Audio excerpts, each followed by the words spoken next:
And welcome everybody to episode number 14 of Mac Yak. Appreciate everybody being here tonight. We're trying out something a little bit different. I actually did cut the delay down. It looks like it's working pretty good so far. It's still got a slight delay there, but hopefully it holds out this time. I think it was a YouTube issue last time. So hopefully audio, video looks pretty good so far. Video looks good. Yep, bitrate looks good right now, so it looks like we're good to go. All right, this episode is basically gonna be all about security and different ways that you can secure your Mac and not have it. What's the word I'm looking for there? Visible to the outside world, and have it. Yeah. This is, just to clarify, this is about security awareness. We're not going to spill everything out for you. Nope. We're just going to mention all the areas in which you should pay attention to security in those areas. And if you look in the description, there's a link there to a web page that has each topic with links for reference material so you can read up on stuff. You can read along as we cover each topic, or you can look at it after the stream. But that should tell you pretty much everything you need to know. Yep. And tonight we basically going to have myself, Jay, Greg, and Mike. Steve may be on a little bit later. He's got some issues he needs to take care of, and Rocky is working right now, so he will not be with us tonight. But we do have a short video from Rocky later on in the stream tonight. So cool. I didn't even know that. So yes, we do. And don't blame me. Don't blame me when it streams, because it's not my fault. I was not responsible either. Yeah, you'll understand when you see it. All right, you're the one in control, so it's still going to be your fault. No. You can ask Jay this. It's not my fault. I didn't preview this video, so I don't know. Am I going to laugh? You might. Okay. Yeah, laugh, cry. Well, at least it'll be the highlight of my day.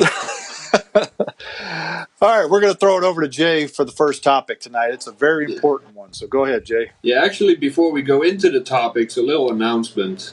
Those of you who may be in the Mac Pro groups, Mac Pro Upgrade and Mac Pro users, may have seen this already, but the latest beta version of Mojave, so that's 10.14.4, comes with new firmware that if you have an Intel Xeon processor in your machine, one or two, I think it's only single.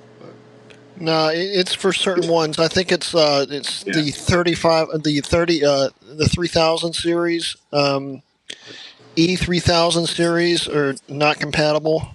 As far as the last time I checked, if you have a W series Xeon, do not install that firmware. It will brick your Mac. If you have an X, an E, or an L series, you should be okay. But I thought it was the E series that was the problem. No.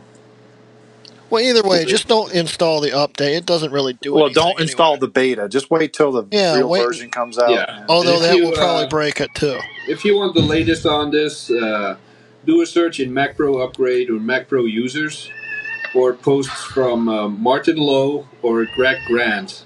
They have been writing on this, and you can check with them for more details. Yep. So, wanted to get that out the way first. Okay, all right. So, first topic tonight is going to be iCloud security. I'm going to talk a little bit about this one here.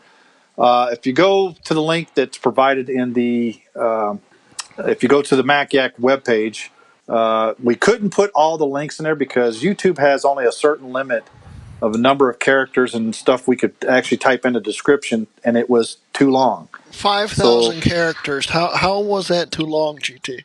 It was too long. Trust me. You're kidding. Yes. We had so much to talk about that it basically was too long. So anyways, if you go to that, that's actually straight from the support.apple.com website. And basically it shows the iCloud security overview. Now, myself personally, I use iCloud a lot. I use it to back up my iPhone, my iPod, or my iPad rather.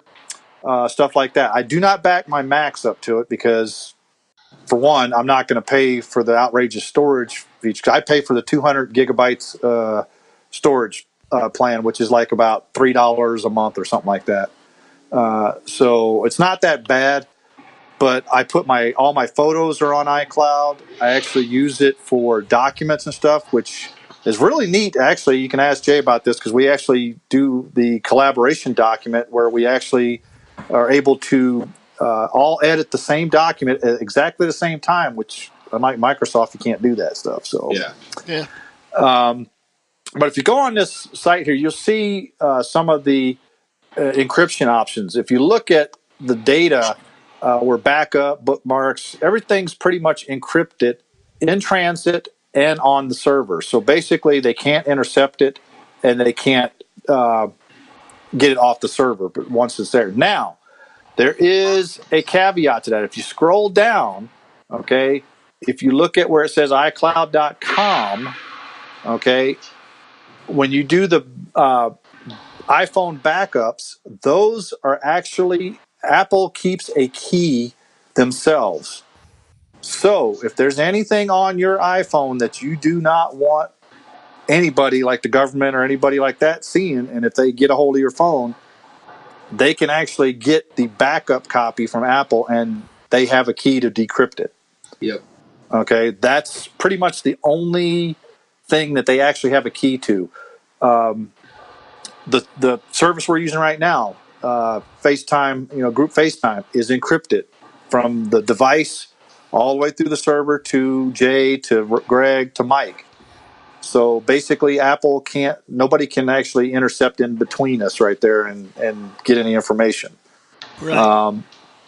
Mail. Any other day. I mean, right now we're streaming it to YouTube. But Well, any yeah, other right. day. Yeah. Well, they can't break into our stream right now. Is what I'm saying. We're actually streaming it, yes, to YouTube, but now the other option down the bottom there is mail. Mail is encrypted in transit, but it's not encrypted on the server. Okay, so you need to be aware of that. So we're going to talk later on about email encryption later on, but just remember that on iCloud, the iCloud.com email address is not encrypted on the server. So you're going to have to, if you want encryption, you're going to have to do it yourself. That way somebody can't just pull down your email and read it. Yep, but we're going to touch on email encryption as well. Exactly. And if you go down some of this stuff right here, they talk about end-to-end encrypted data. Some of the stuff is like when you pay for stuff with Apple Pay and stuff, that's all encrypted. I've actually used Apple Pay a few times. I don't use it hardly anymore because, to be honest with you, it's a pain in the butt. I'd rather just pull my card out, stick it in the chip reader. It's a lot easier that way than to use Apple Pay, believe it or not. Really? Oh, yeah. Apple Pay, depending on where you go, it depends on. It's not as easy as they make it look in the commercials where you actually tap and then it says paid. Boom. There's some places where you got to go about 20 different menu options on their little pay thing just to get through it, and then you still have to put a PIN number in. You still have to put all this other stuff in. So to me, it's not really. That. Yeah, it's not really worth it. To me, it was a fad. I think it's kind of died off, and I don't think it's really caught on. I never had the urge to use it ever. Yeah. Contactless payment in the United States has never been a big selling point. Most people don't even realize their cards are even capable of it. Just, working in retail as long as I have, it's been around for 10 years, but it's... Yeah. Well, but the chips are just as encrypted, but there's problems with that too. It depends on, they've had hacks on like Target and stuff like that have gotten hacked. So just be careful where you use that. Now, the one advantage of using the contactless payment versus your card is that it gives a one-time use only number. So if somebody does intercept the information, they can't even use it. It's useless. Yeah, that's exactly why I started using it. I had my card information stolen like 4 times in 1 year. I think that was 2017 or maybe even last year. I don't know. Yeah. And that's when I switched to Apple Pay. And for me, it's just double tap the side button, hold it up, and payment is done. Well, I mean, Apple Pay would be good if more people started using it in stores and stuff, because there's a lot of places that do not even take the near NFC payment system. So it's kind of hard to do that. And then you got places that refuse to use Apple Pay because they're using that they're locked into Android Pay or Google Pay or whatever the hell they call that. Kroger uses Samsung Pay. Yeah. So you probably can't use Apple Pay there at Kroger. Okay, it's the same thing. What they need to do is have one standard. Instead of having Apple Pay, they need to have like a big standard and just go with that. Yep. I mean, we've got so many different standards out there right now. Nobody knows what the hell to use, Yeah, but Apple will never go away from Apple Pay. You watch. No, they won't. They won't. There's no way in heck. Well, Greg, it's funny you said about the security on the Apple Pay. You're at the moment, believe it or not, Apple Pay and other NFC types of payments, such as PayPass and everything, are actually one of the most secure ways of using a credit card right now versus using an EMV chip, because the credit card companies to this day, even though they were supposed to implement everything a couple of years ago, still have not implemented the full EMV standard in the United States for the chip cards. Yeah. Because the whole idea is, and Jay could probably tell you because he's from Europe. I don't know how long you lived here, can't remember, but it's been a standard. 2 weeks. Yeah, it's been a standard in Europe for about 20 years now, and it's actually very secure when it's properly implemented.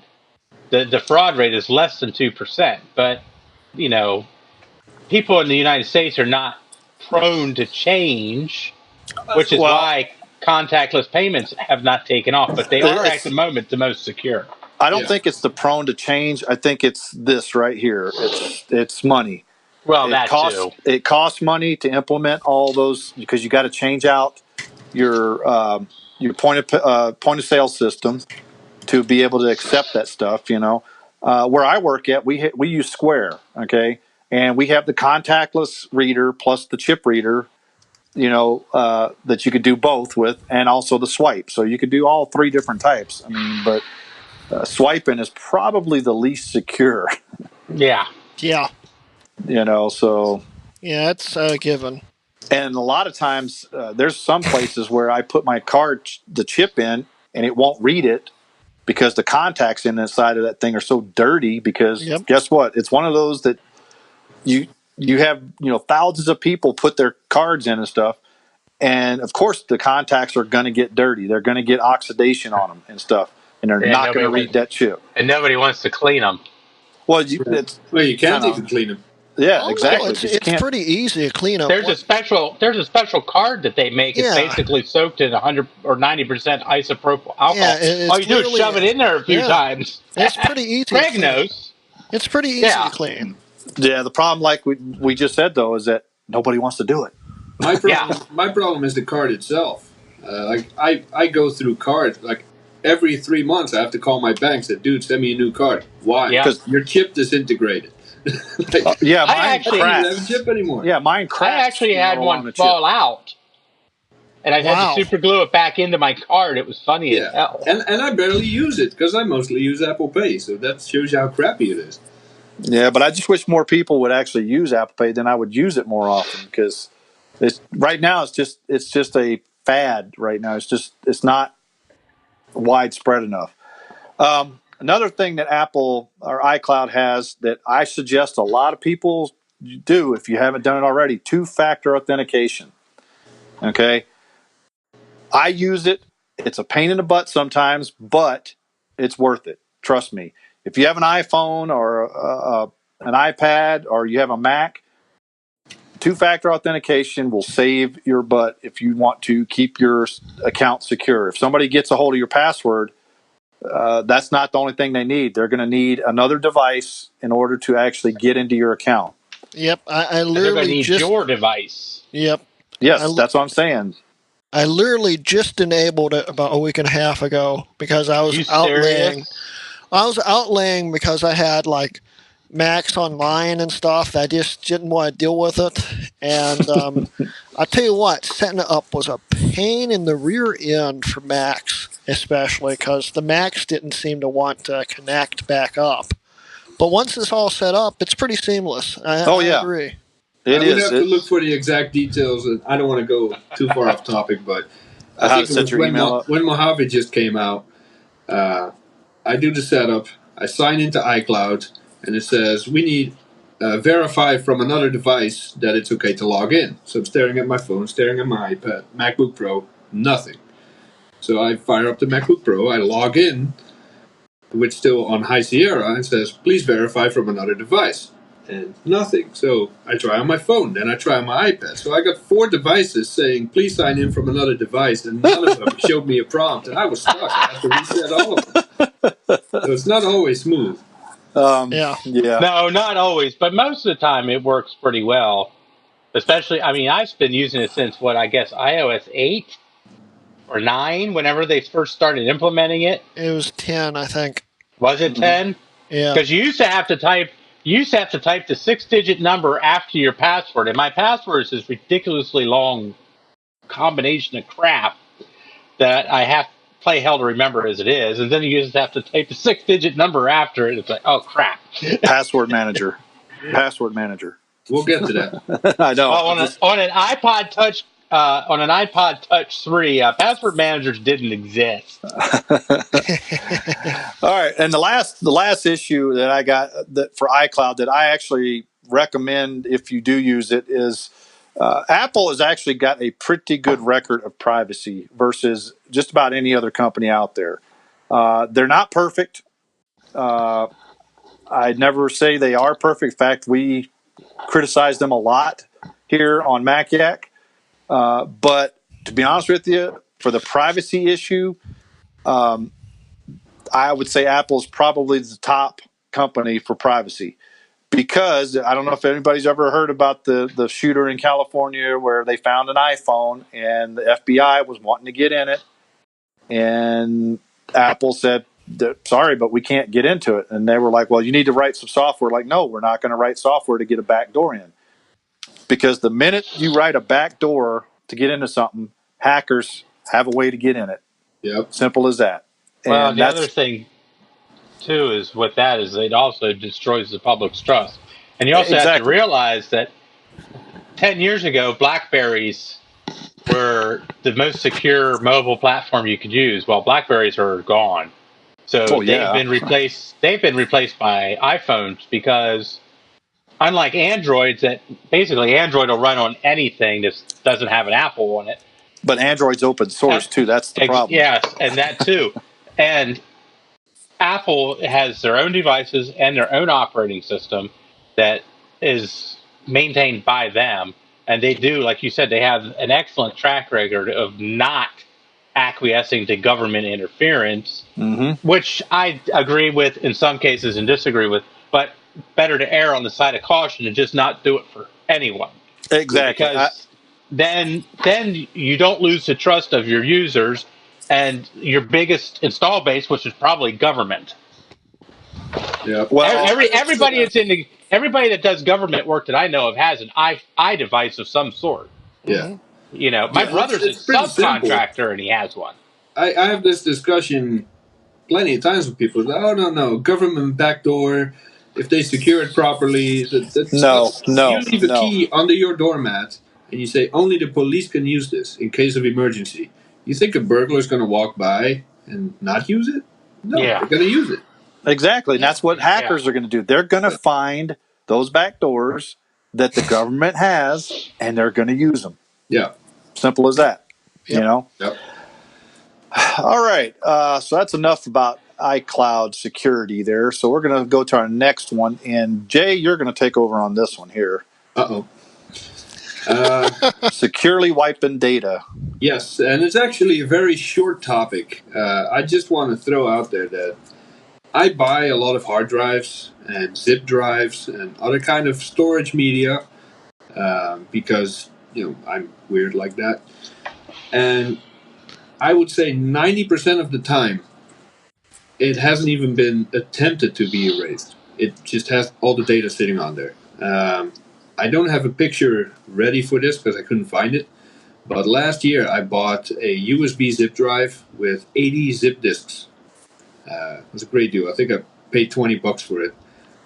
And as soon as it came in, I tested every disk, see if they worked. And every single disk, all of them, was full of porn.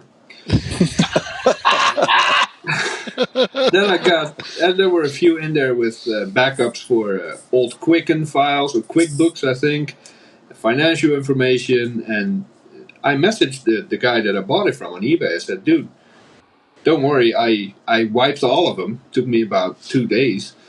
I wiped all of it, it's gone. But if you sell anything in the future, please wipe it. And I gave him a link to like, hey, this might help you out. And I'll put another link in the chat. Right Well, there. the link should be in the, if you're following along, I think the links are in there. Yeah, but for those not following along, they may be on an iPhone or something. I'll just paste them in there. So Well, they're not going to go to them then. I just want to put the awareness out there that anything you sell that at some point had your data on it, wipe it. And the link that I just put in the chat and that's in the description has ways to securely wipe hard drives, solid state drives, even optical disks can be properly destroyed so that nothing can be recovered. And not only wipe it once, but wipe it like a dozen times. I actually don't agree with that anymore. Really? If you just write ones and zeros to it, it's gone usually. Yeah. Trust me. There's ways the government has to pull data off. Trust me, they can pull data off of stuff that you wouldn't even believe that they could pull data off of. From old drives. Like if I take one of those old IDE drives, the track that the data is written on is actually wider than the read-write head. So it kind of fluctuates in the track like this. Mike, your cat. Well, I can't kill her, and I can't go in the bedroom, so you're just gonna have to deal with it. But the current hard drives, the tracks are so dense, they're exactly the same width as the read-write head. So if you pass it with a bunch of zeros or ones, a single pass, the data is gone. But on the old drives, just to make sure you cleared the entire track, you had to do the 7-pass DoD wipe and all that crazy stuff. Yeah, a 7-pass wipe is a DoD standard with ones and zeros, just random data, random it garbage. Can't hurt. If you trust me, it, by all means do it. It's only going to take up a lot of your time and not. The DoD, not only do they do that, but they will actually physically destroy the hard drives. Yeah. I know that for a fact because I used to work for the government, and we had one of these old monster solid state things, like a 1 gigabyte solid state thing. It was about like, a foot long by a foot high. I mean, this thing was huge. It was basically military proof. And it basically what they had to do is they had to drill each and every chip because that's how they destroyed it. So, and then they said, okay, now it's good. Anybody can buy it if they want. I'm like, what good is it? The thing's destroyed. Yeah. So follow the link. I wrote about this. I don't even remember what year that link is from. I think it was last year. But it has all the info you need. So we don't have to waste a lot of time on it here in the stream. Just wanted to point it out that anything you sell that at any point had your info on it, make sure it's wiped properly. Oh, yeah. All right, next topic. We're going to talk about the Mac OS firewall. Is it better, or is there better alternatives out there? Aren't you skipping one? No, that's what's next. Topic 3, email encryption. I forgot to make an overlay. Yes, you did. Yeah, I did. What are we talking about? Sorry, I was busy typing. Okay, we'll talk about email, then I'll take this off then. Yeah, I forgot to make an overlay for the stream for this. But, so we have no topic overlay there. So it's Jay's. I could blame Jay on that. That's not my fault. Email encryption. We talked about it before. There are 3 ways to encrypt your email. 2 ways to do it yourself, One of them is called S-MIME. It's a way to secure your email with a certificate. You can buy one or you can create one yourself. The second one is PGP. Stands for Pretty Good Privacy. That's an encryption protocol that's very popular as well. It's a little bit harder to set up, especially on a Mac if you want to use a graphical interface utility. The third option is to just get an email address from an email provider that provides encrypted email. Proton Mail, Fastmail are two of them. And if you check the link below, there's some references there as well. But it's pretty easy to set up. It's not very easy to use because when I had it, I don't anymore. I do not encrypt my email anymore because it was a headache to get other people to do it as well. Like, people would go through the hassle to accept my certificate so they could read my encrypted email, and then they would just reply unencrypted. Like, which basically meant all your stuff that you wrote is like, it kind of defeats the purpose. Yeah. And nobody wants to go through the hassle because everybody's like, oh, that old thing, like, I got nothing to hide, so why should I bother? So I don't do email encryption anymore. I have a few email accounts with secure email providers, so if I need it, I can use it. But yeah, my main email address I don't encrypt anymore.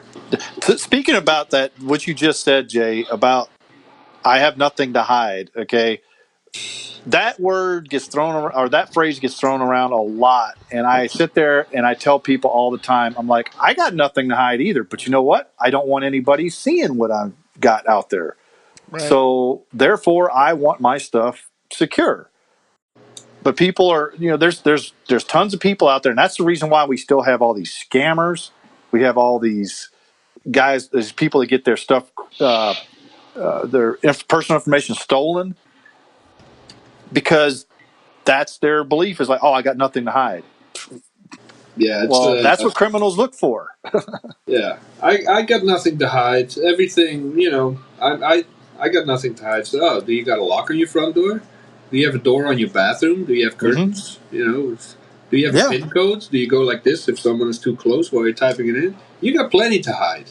You just think like a criminal, like, oh, I didn't kill anyone recently. So I'm not the only one that does that when I put my PIN code in, huh? I don't know. If someone is close enough for me to hear them breathe, I turn around and say, dude, back up. Dude, I do it all the time, especially one of the biggest problems is you hear about the skimmers on gas pumps. And, they have a little camera somewhere where they're seeing you punch in the PIN code. So I always at a gas pump punch in my PIN number, like, I'm like this, Yeah, which is not a benefit of using Apple Pay. You don't have to do that. Well, a lot of gas pumps don't let you have phones near gas. You're not supposed to have a cell phone on. Stupid. Is that a gas station? You're just not supposed to be talking on it. Yeah. Well, if you're using Apple Pay, you're still using the same cellular service to send out a signal as you are talking on it. Yeah.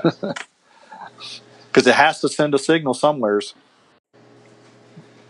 All right. Anyways, let's go on to our next topic here. Since Jay didn't have a topic cover or an overlay, but that's good because now you can see more of me down in the screen. Is that what it is? All right. So now we're going to talk about the Mac OS firewall. Yes, I saw somebody that says Mac OS has a firewall. I said, yes, it does. It's pretty much turned on by default. You just don't actually see it. Especially in the newer operating systems. Yeah. But, however, it's a basic firewall, and it doesn't very basic. It doesn't give you a lot of options. So we're going to talk about two of them that we have. That one that I use and one I guess that you guys use or Jay uses. I know. So I'll let Jay go first with Little Snitch. Well, the reason that we're bringing up these alternatives is because the firewall in macOS 10 monitors incoming traffic only. Which is fine if someone is trying to port scan you or tries to connect to one of your services you got running. But it doesn't monitor outgoing traffic at all, which is a problem because if you have, I know it's a dirty word, but trust me, if you have malware on your computer, that malware is going to send outgoing traffic. It's going to contact the control and command servers for, hey, what do you want me to do? And it's going to exfiltrate your passwords, whatever it snatches, to that server as well. And that is where the macOS 10 firewall is severely lacking. And that's why we want to bring up these alternatives. Yeah. So you want to talk a little bit about Little Snitch? Yes. Little Snitch is a application firewall that monitors both incoming and outgoing traffic.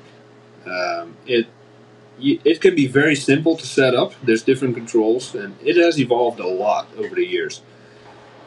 You can set it up very simple, where it hardly bothers you, or you can set it up where every little thing that goes on, you know about it. And you can tweak it exactly how you want it. It is a paid product, but I've been using it as long as I can remember, and it's absolutely worth it. So, now on the flip side of that is Lulu, which basically is the same exact thing as Little Snitch, except it's free. Yep. So it's very configurable. It does the same thing. You could set it to how many alerts you want to get in, to everything, to nothing. Basically, and it sits up in your taskbar up at the top, just minding its own business. And when something new happens, it'll sit there and flash an alert saying, "Hey, this thing's trying to talk to somebody," or you're getting an incoming, request. Yeah. So it's pretty much, they're both the same. Just one's paid, one's not. Yeah. I don't know. I'm always kind of skeptical with free security products. We're going to cover the developer of this Lulu later on in the stream. Yeah. Okay. Another reason that's functionality in Little Snitch and maybe even Lulu, I don't know. You can set up predefined rules. So I got entire lists of hundreds of IP addresses and domains that belong to Facebook and Google, for example. So any website I go to, all those domains and IP addresses are already blocked at the firewall.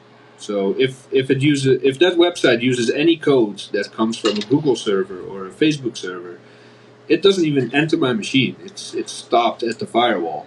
So I don't have to deal with advertisers and all the stuff I don't even use an ad blocker because Little Snitch handles it all. So you can take it pretty far with how far you want to configure it. I might have to get that list from you one of these days, Jay. Yeah, I might have to too. Yeah, if the price is right, I'll share. So your Patreon members don't get it? Only tier 20. That's the $500 tier, though, ain't it? Yeah, for starters. All right. Todd in the chat says he uses ESET for antivirus and firewall. I haven't used their product in a while. I know that the antivirus was pretty horrible the last time I tested it, and the firewall I have no experience with. I don't know about unlocking your phone in public, because I don't think anybody ever uses the numbers or whatever anymore. I mean, I have Touch ID on mine, and Jay has Face ID. How often do you actually use the numbers or the PIN code? About 35 times a day with Face ID. Well, I use it only sometimes when I get up in the morning and it's like been too long. It says, enter your PIN code in order to activate Touch ID. But that's at home, and then the rest of the day it works fine. I mean, I've never had a problem with it.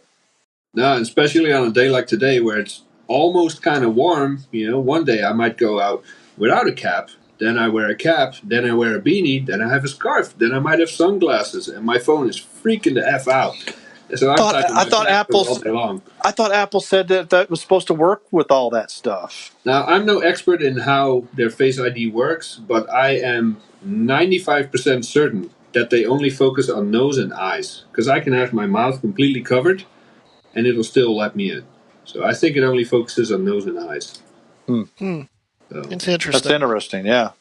Yeah, my girlfriend loves her Face ID.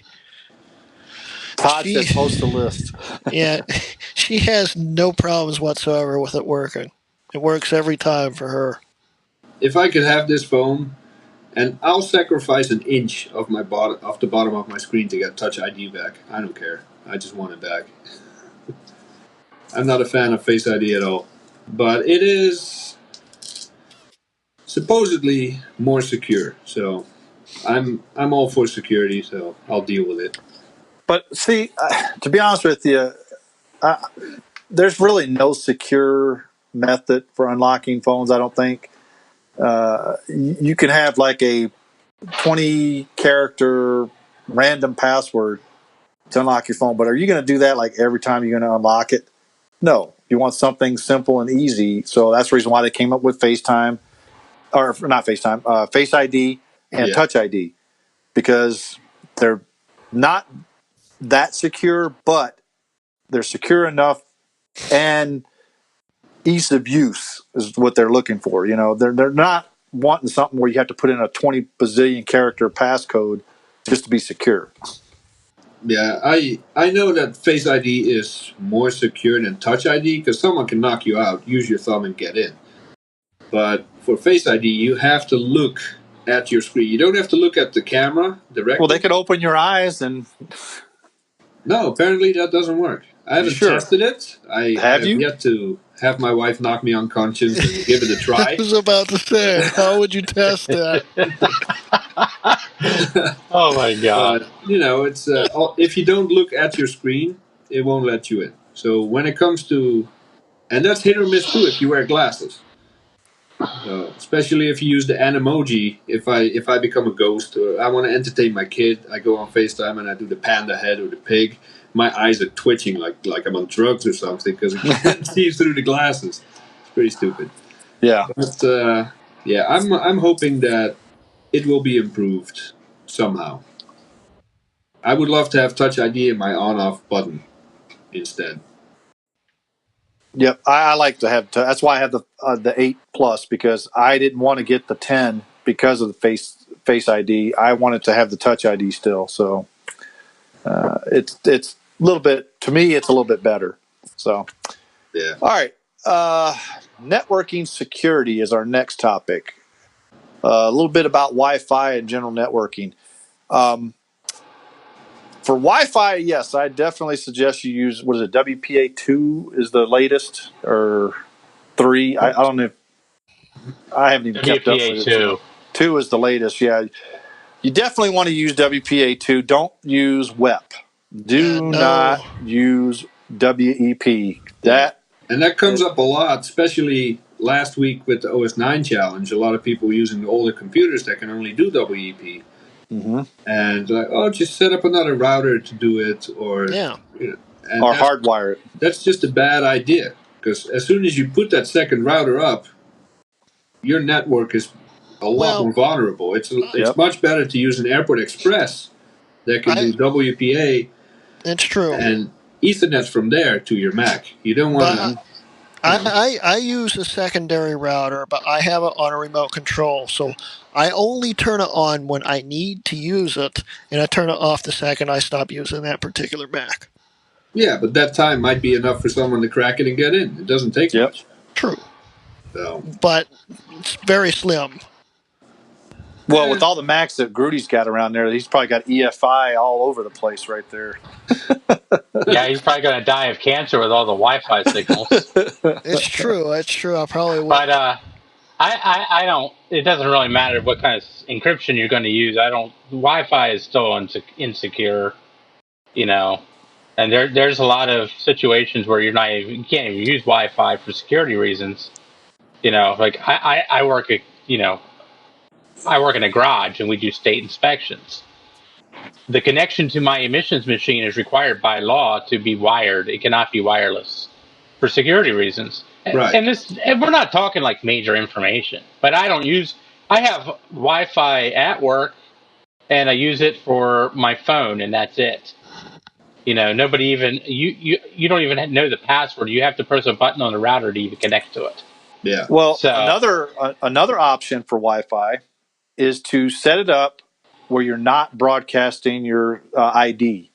True. Yes, that works as well. That actually, it's still not as secure, but it adds another layer of security because then it's not broadcasting out. However,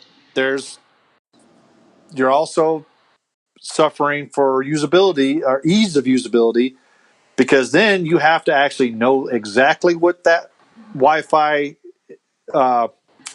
name is, and you have to manually set it up on your device that you want to connect to that.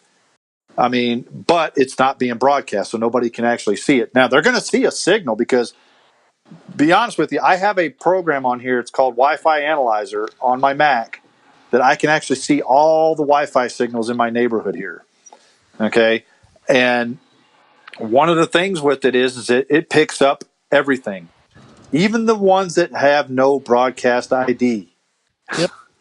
Okay. Well, There used to be a jailbreak app for that too. For the average person, like if you don't want your neighbors to steal your Wi-Fi, that'll work. But someone that is determined to get into your network, they'll have a laptop, just like what I have, with a special version of Linux. It's called Kali Linux, and they will plug that signal out of the sky, associate a name with it, hack the crap out of it, and they're in your network in under 10 minutes. Yeah. So if someone is determined, all those tricks are not going to work. Oh, yeah. Exactly, and that's why I said it's not securing it anymore, but it's just another layer that, like you just said, stops your neighbors from stealing your Wi-Fi. Yeah. And I think Dan mentioned it as well. He says he uses WEP only when he's on OS 9, but it's separate.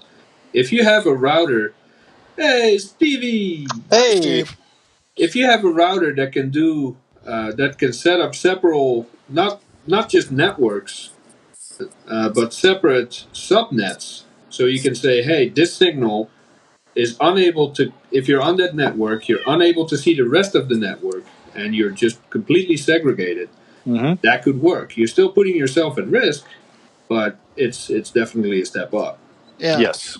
I'd agree with that. Yeah, I've even had a situation where I set up MAC address filtering, which, not anything is foolproof, but, that I had an old iBook and things that I was using an old airport base station for. And so it was set up for WEP, but I did have MAC address filtering, so only, that device could connect. Now, I'm sure there's a way around that. But There is. There actually is.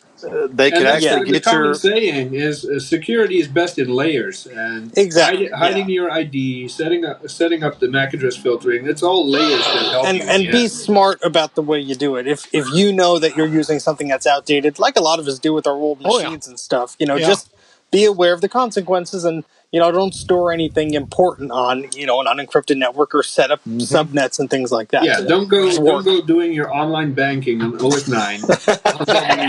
That's a bad idea. Let me close out ClassicZilla. Hold on. Did you just close ClassicZilla? You know what I mean. Yeah. You know what I mean. It's been a long But talking about networking, the most secure way to go, and I know Grudy doesn't do a lot of this, is wired. Okay, it's actually faster too. It's faster. Yep. And it reliable. is the most secure. Most secure. It's secure. Yep.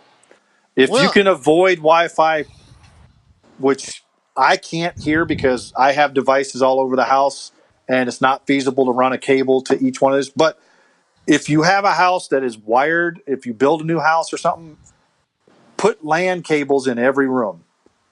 I'm telling you, that's the best way to do it, is to wire everything. Yeah, my wife thinks I'm crazy, but we have phone line connectors from our house when we got it. And, of course, in the wall, there's a phone line jack. So what I did was I converted them to Ethernet because there was, wire running in the wall. So tied a string on the phone wire and pulled it up, and then, pulled the Ethernet one in. And so we have a jack there. There's one in the living room, and there's a few in the basement. So, at least it's not in every room, but where it needs to be, there's a jack, because I can't tell you how many times the Wi-Fi is just not working out, and I just plug an Ethernet cable right into the Apple TV, and we're back in business. Yeah, that's another problem. Whoever lived here before us was nuts about coax. There were like 4 satellite dishes on the roof. When the first time I went to the basement, there was a cable this thick of like 50 different coax to every point in the house. Nice. So I just tied my Ethernet to that, pulled it to every room in the house, and I got Ethernet everywhere. There you go. See, I mean, that's the best way to do it is to wire up your house. I know a lot of newer houses and stuff today are being built with Ethernet just about in every room. But to be honest with you, that's the most secure way to go, and it's makes everything faster too. The problem with Wi-Fi also is, especially in an area like I'm in, right now I live in a townhouse, so there's like there's probably about 50 something people around here, and I can see probably about 20 to 30 something different Wi-Fi networks. The problem with Wi-Fi and most radio signals is that you have what they call RF capture, which basically means the strongest signal wins. Okay, so if somebody has a stronger signal, let's say for instance their Wi-Fi router is next to my wall in my living room, and they're on the same exact channel as me, then my device downstairs is not going to see mine, because guess what? That signal's stronger than what where my router is at. So of course it's going to also degrade your signal. So even if you do manage to get a signal and you have all these Wi-Fi signals in the area, it's also going to degrade the speed, because guess what? You're going to have a lot of retries. It's going to be a lot of bad packets, a lot of retries. So that also degrades it. That's the reason why if you ever do a speed test net on Wi-Fi versus Ethernet, and you look at your speed test like, damn, I've got 54 gigabit per second Wi-Fi. I'm only getting 20. That's because guess what? You're getting all those collisions. You're getting radio interference. You're getting atmospheric interference. There's a lot of different factors that factor in, not only for security-wise, but because wired is just much better than Wi-Fi. Yeah, and it's cheap too. It is. And depending on who you talk to, it's healthier as well. But I bought a box of like 100 foot of cable, a bag of plugs on Amazon for a few bucks, and I make my own cable. Wherever I need it, I just whip it up, and it's easy, it's fast, and Cat 6, it should last me forever. Oh yeah. Yeah. But, See, then I just have random cables running throughout my house because I rent, unfortunately, so I don't have the ability to just start drilling holes in walls, as nice as it would be. But well, that's the same with me. I rent, so I can't drill holes. That's the problem. But the only things in my house that aren't cabled are obviously my portable devices, because there is no capability. My MacBook, most of the time, if I'm close to an Ethernet jack, I can plug it in. And then I have a Roku in the bedroom that's not cabled, because it's not really feasible to run a cable all the way around here, all the way through the hallway into the bedroom, because, it can't drill holes. But, we don't use that one very often, and there's nothing on there that would be worth stealing anyway, unless somebody wants to watch Netflix. So, Well, the reason why I use Wi-Fi is because my router is on the other end of the house over there. And that's a lot of wires to run. Lazy. But to finish this topic off, Wi-Fi or Ethernet, it all leads back to the same box. That is your modem or your router or both. Yep. Make sure you check those for updated firmware once every few months. Now, when it comes to your modem, you don't really have a lot of say in it typically, because your internet provider pushes out outdated firmware. I was just going to say that. Yeah. But for your routers and switches, definitely check with the manufacturer to make sure you got the latest firmware on those. Exactly. Just a little rider to that. When I actually purchased a modem for my internet service to stop from getting a monthly fee just for the modem rental, and in doing so, I researched a lot of different modems, and some ISPs will send out different firmware depending on, one provider versus the other. So one guy was saying he wanted a new firmware that would resolve some issues. So he went over his friend's house, plugged in the modem, it updated the firmware, and he was good to go. So, nice. I mean, your mileage may vary, but interesting. Yeah, you might also get downgraded. I bought, when I had Comcast before, I bought my own Aris modem because they started charging $10 a month modem rental fees. That's what they charge me. Not happening.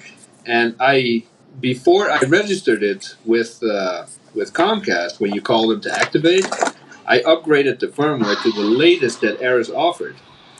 Like, okay, I'm all set. I call Comcast, they activate my modem, they downgraded my firmware to their own version that was like 4 years old. Like, crap. Well, that's because the cable company wants to they want to be in strict control of what goes over their network. So they basically say you have to use their firmware or you're not going to be on their network. It's in your user agreement. Well, also part of the reason that Comcast does that is that's how they control your speeds as well.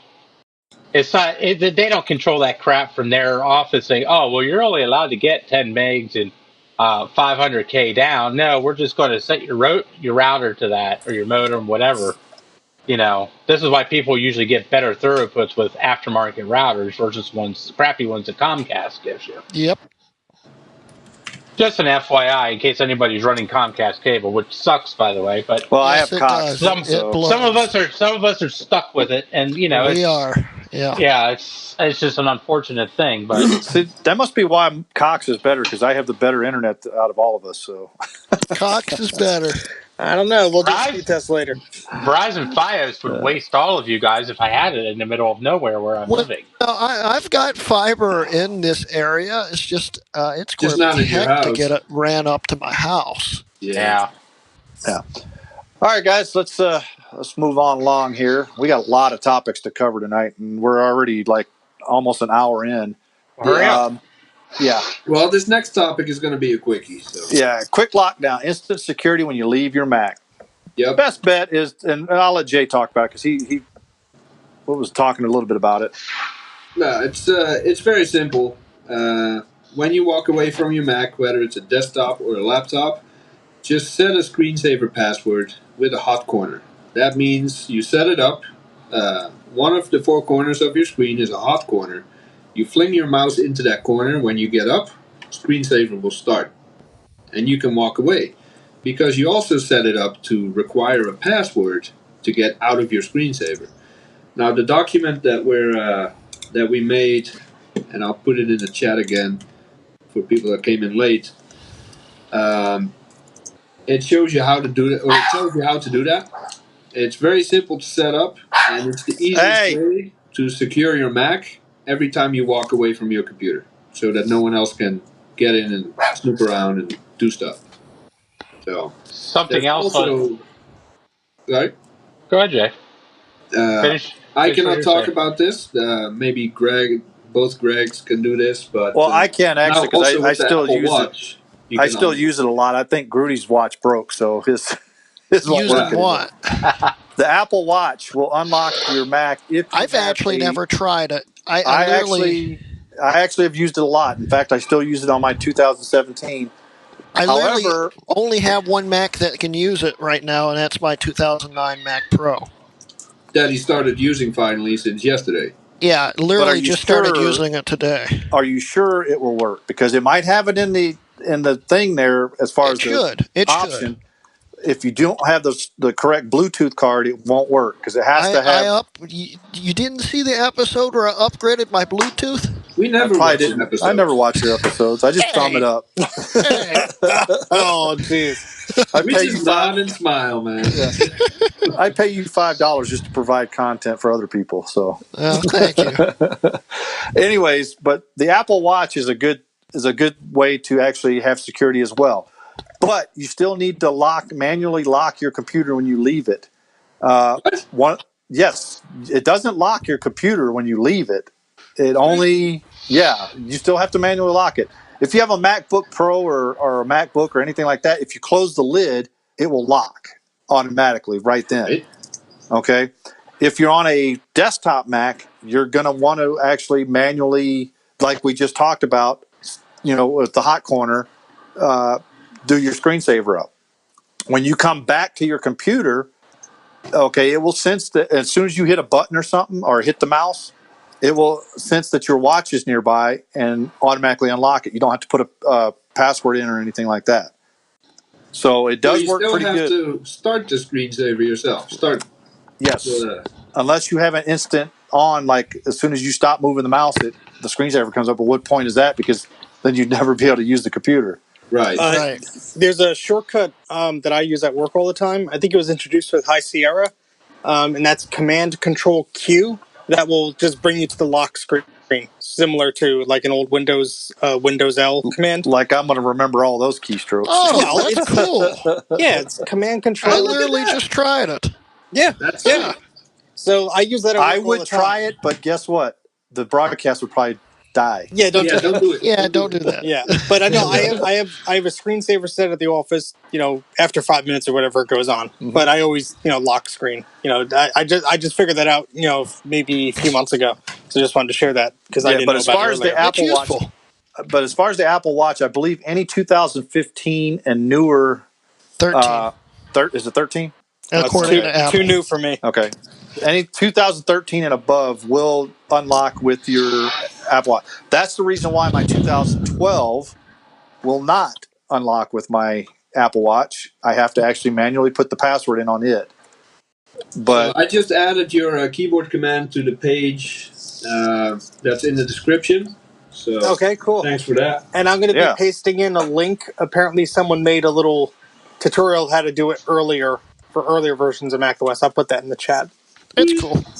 It's real cool. yeah, it is. I'm glad you said that because now I'll be using that a lot now. Yeah, it's Yeah. very handy. All right. So if anybody's got any more questions on that, we're going to go to the next topic of passwords. You've heard it before, and we'll say it again. Are we covering this again? Yes. Yes, we are. This is what, Okay. the 5th time since we But started the it's our channel? security episode, okay? We're going to talk about everything security-wise, Make sure when you use a password, don't just use password or 1234 or something like that. Use upper, lowercase, use special characters, and use numbers. Right. Use a mixture of them. You can use a passphrase or something like that. If you use a word, use like the special characters as part of the word that you can remember or something like that, or a phrase, that only you would know. But use special characters and numbers, replace letters and stuff in the word because they're a little bit harder to guess than the word itself. But a lot of password managers nowadays will actually generate a long key, and I think Jay uses that because he sends that out for our wired server all the time with that weird password that we can't change. So, Well, Jay changed mine because I could never get mine to work.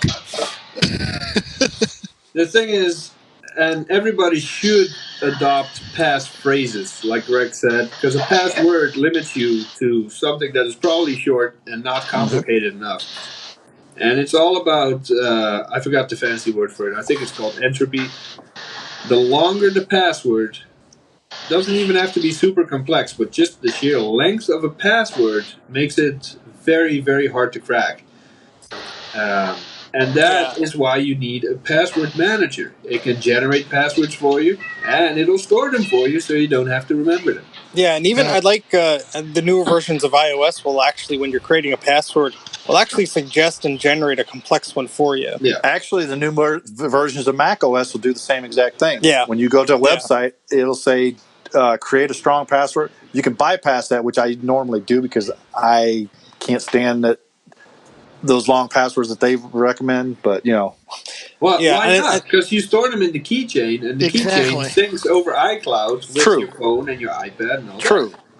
But when I have to put them in manually on something, like if I put it on like Firefox or something else, then I have to go to the keychain. I have to actually copy it, paste it, because Firefox doesn't get stuff from the key. That's And one of the that's why- drawbacks. That's of- why a password manager is better than the keychain.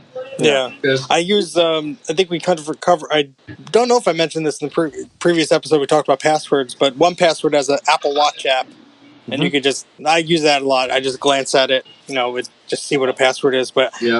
I hope it goes without saying, but remind everybody, don't use, even if you have a super complex password, don't use it for multiple services. Don't use your banking service password with your Facebook password. Use different things. Make sure you're Right. secure, because if God forbid one of those gets infiltrated or hacked or whatever, you don't want to have to worry about changing your password in every single place that you thought you might have used the same one. And like we covered last week, services like HaveIBeenPwned.com, it happens frequently enough. I think I won that last time.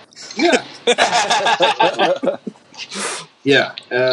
I always recommend 1Password. They have apps for the Mac, for the phone, for the watch, and it'll all sync securely over iCloud. Or if you don't trust iCloud, your Mac becomes the server. You click a button, you set up a local sync network.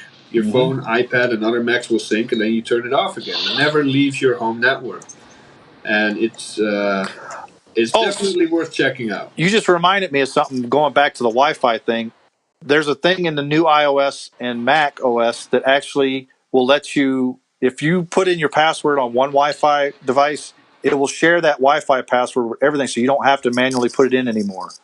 Yeah, that was pretty neat. Yeah, I just remember that when you mentioned that, that sparked it. But that happened with me I think about 2 weeks ago. I needed a password for Netflix, and it was like, babe, do you know the password? No. Do I know? No. And then I went on my phone, and the phone prompted me, like, hey, do you want to share the password with your Apple TV? Like, yeah. It's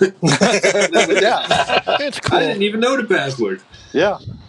So that's the cool thing about the iOS versions is it does all that. And going back to that iCloud document, that's all encrypted from point to point. So you're not, sending that out over the air unencrypted. So yeah. All right. So Jay, I'm going to let you talk about this next subject because you use this a lot more than I don't use VPNs, but go ahead, Jay. Are you going to let him talk about every subject? Well, he's like the expert. Do you use VPN? No. I did. I sort of do. I do have a virtual network on one of my laptops, but it's a weird Windows program, so we're not going into it. Yeah. Yeah. VPN, there are several reasons why people want to use it. Privacy is a big one. If you don't trust your internet provider, for starters, whether it's your own at home or if you're in a hotel or wherever you are, a VPN will make your internet traffic, private and secure. It's an encrypted tunnel from your device to whatever server is the exit for your VPN tunnel. For example, people in China or in other countries where a giant firewall is blocking certain services, it's very popular to use there as well. Although they're pretty good in China in blocking VPNs too. They're pretty good at beating the hell out of people too and putting them in jail.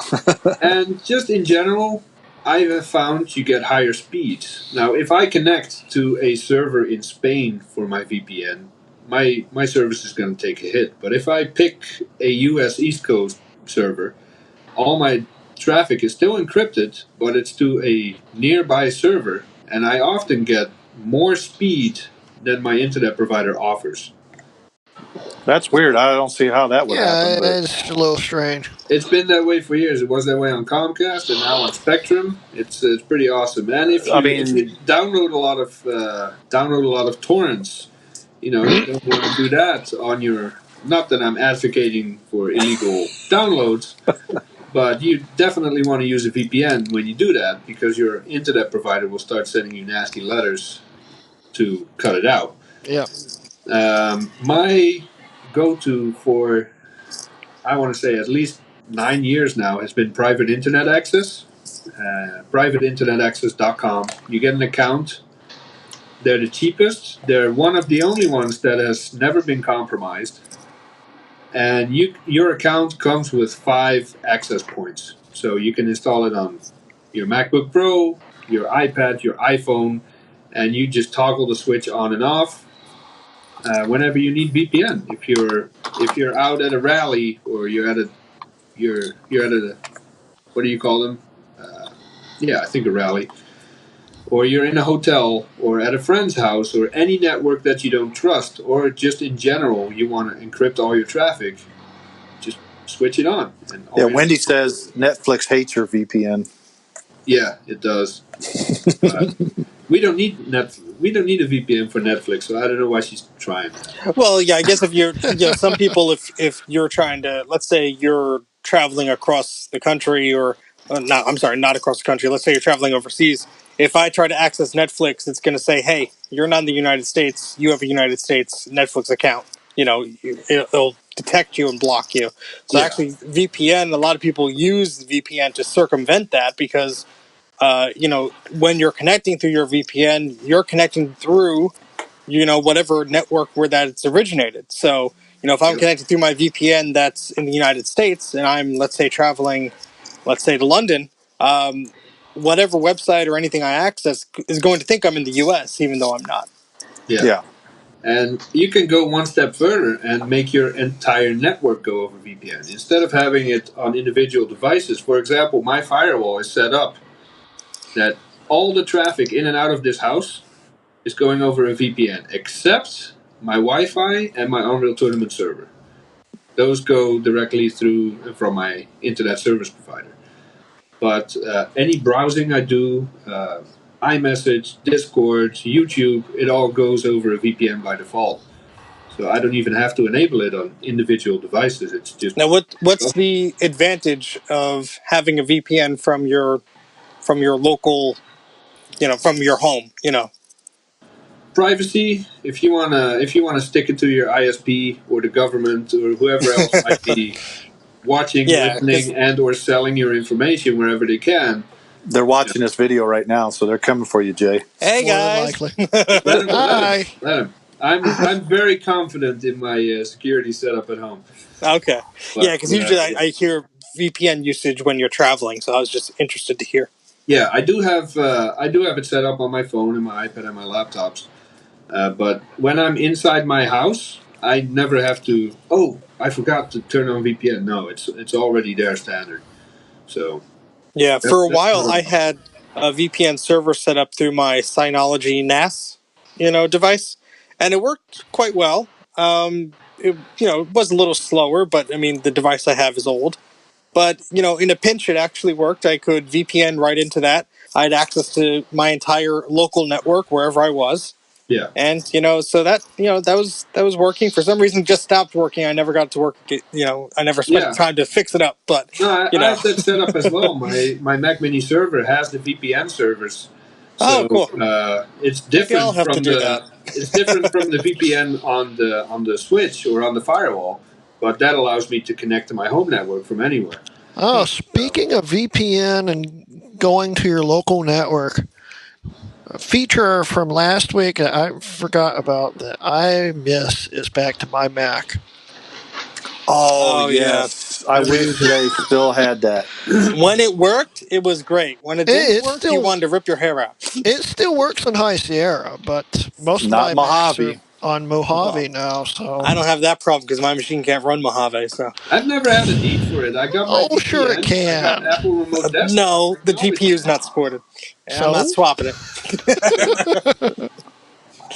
Yeah, I mean, I used to use back to my Mac all the time when I was traveling and I didn't have port forwarding set up or whatever. But now, to be honest, I have the VPN where I could log into my router and I could open the port for VNC or whatever temporarily, access and do what I got to do. Then I could turn it off. This way I'm not leaving the port open. But if you can VPN into your router, you're already in your local network, so you shouldn't have to open any more ports for VNC. No, but what I'm saying is what I'll sometimes do is open up the port so I could, I'll VPN through my phone, but let's say I want to use VNC, let's say on my work machine or my aunt's machine or my relative's machine, on a big screen, and maybe they don't have VPN client software installed or it's not compatible with what I have or whatever, but just, always good to have options.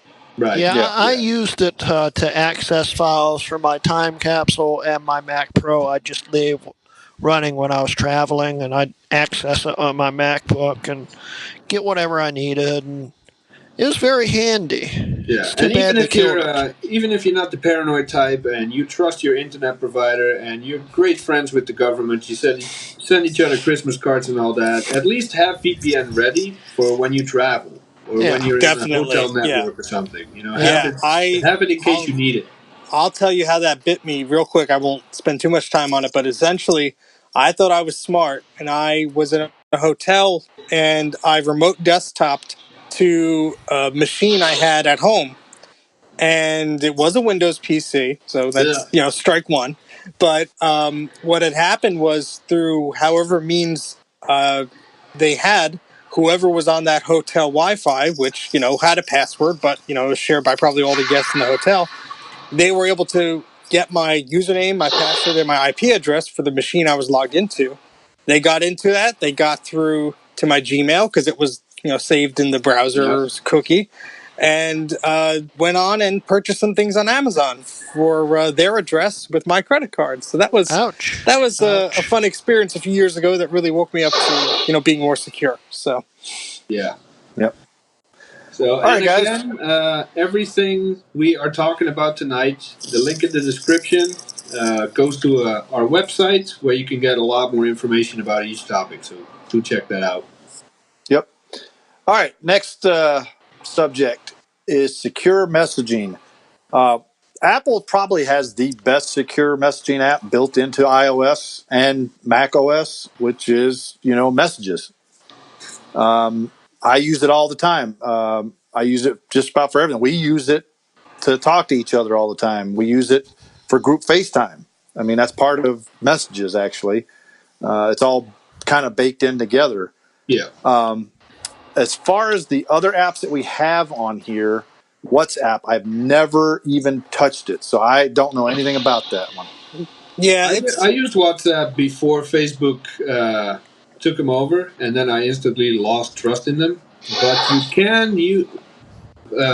since recently, WhatsApp has encryption, end-to-end encryption as an option. It's not enabled by default, I believe. But if you have a conversation with someone on WhatsApp, you can enable end-to-end encryption, which means even Facebook cannot read your messages.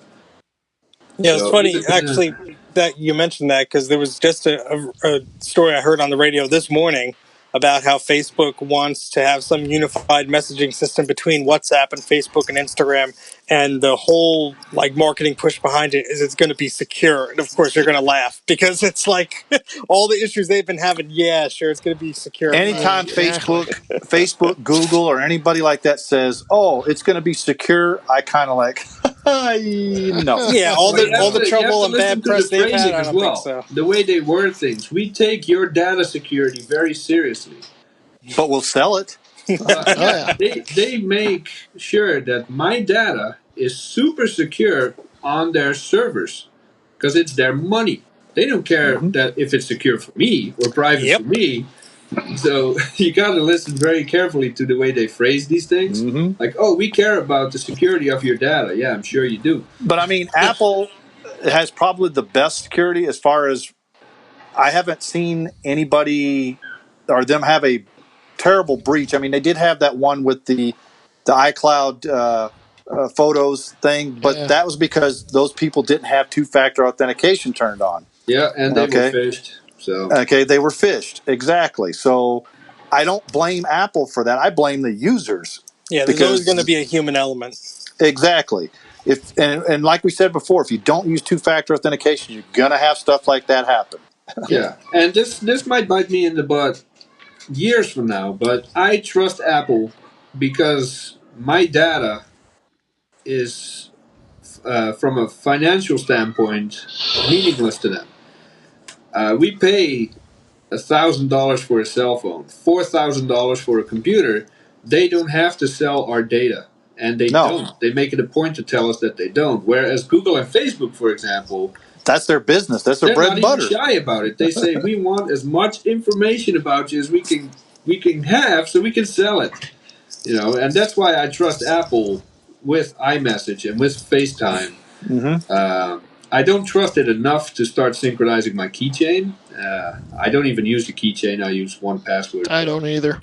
I use trust Apple when it comes to this. I use keychain. I haven't had a problem yet, so to each his own. All right. So next one is data security. Since we talked about, hold on a second. If you want to try something else, there are Oh, okay. I see. Signal. Other applications are Signal and Telegram.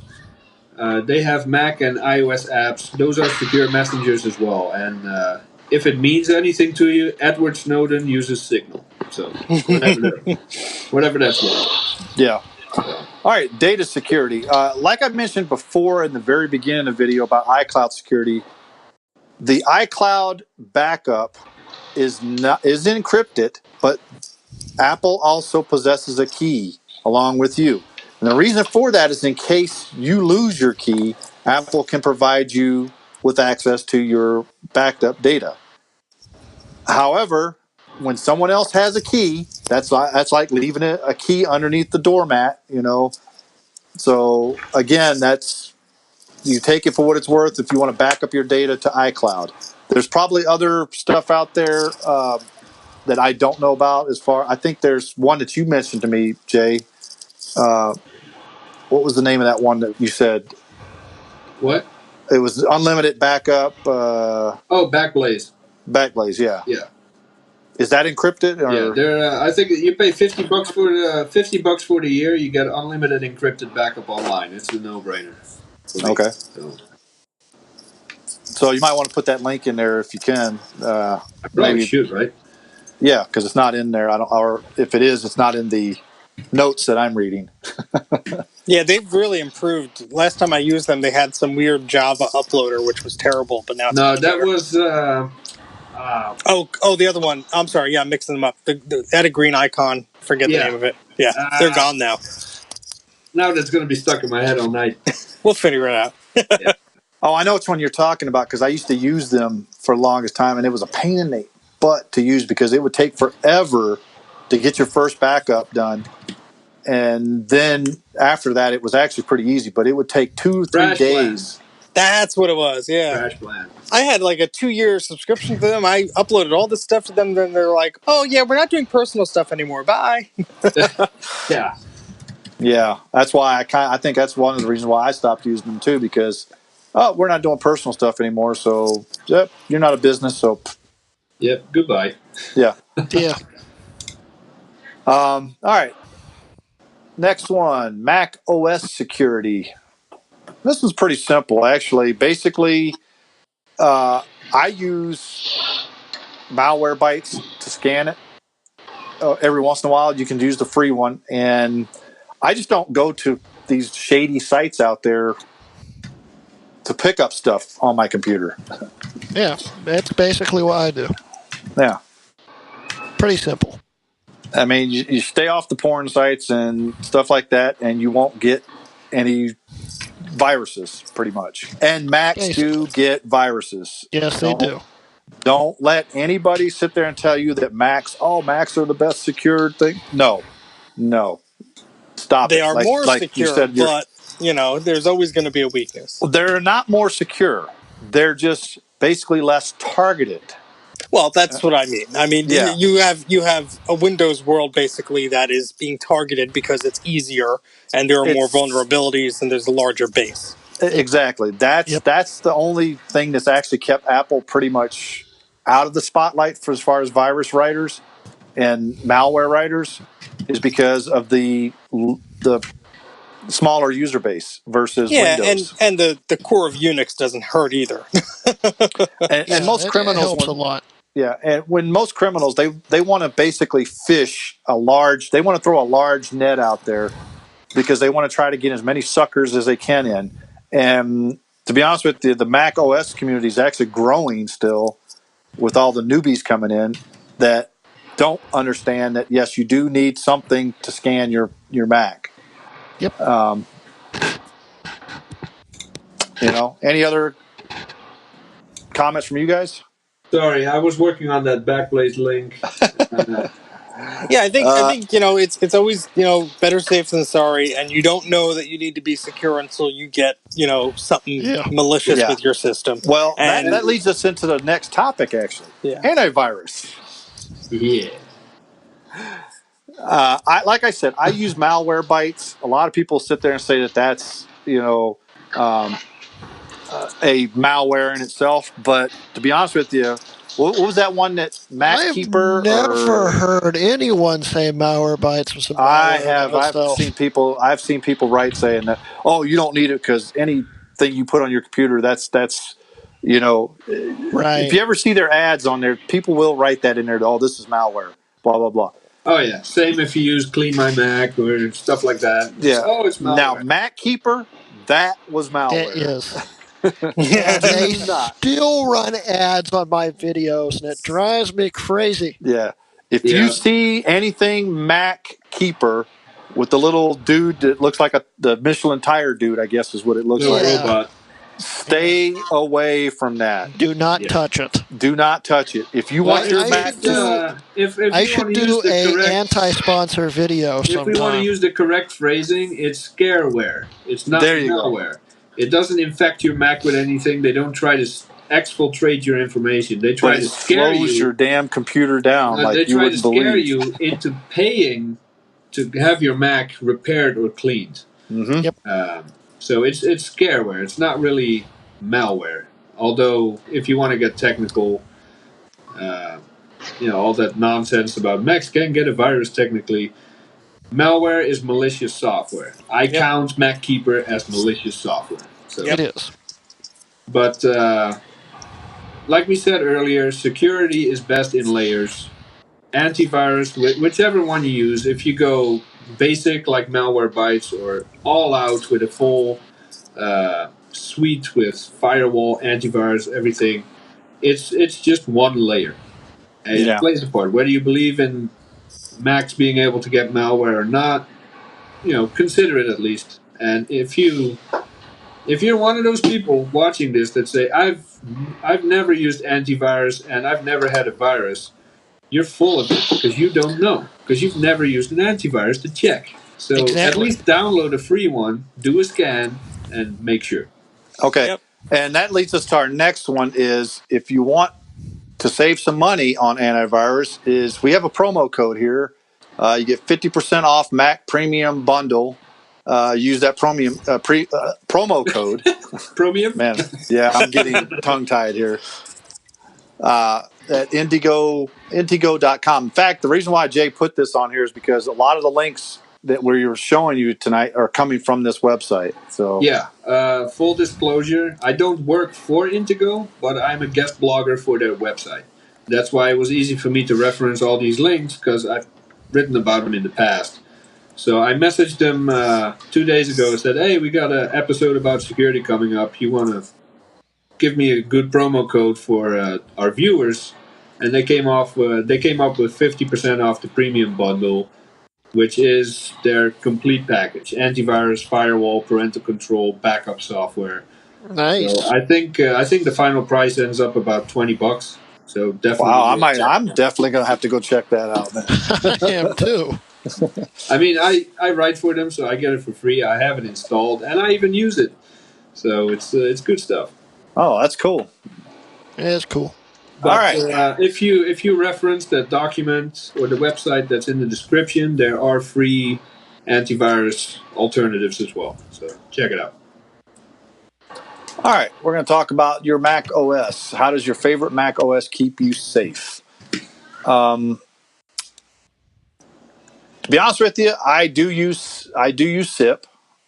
I do use system. What is it? System integrated protection. Integrity protection. Yeah. Yeah. Also, I do use Gatekeeper on here, so it does actually, because when I install a new program, I actually have to go in and physically tell it, yes, I want to install this program. Yep. Okay. So it's a good thing to have. It's a lot better than Windows because Windows makes you just basically say, click OK, boom, and you're done.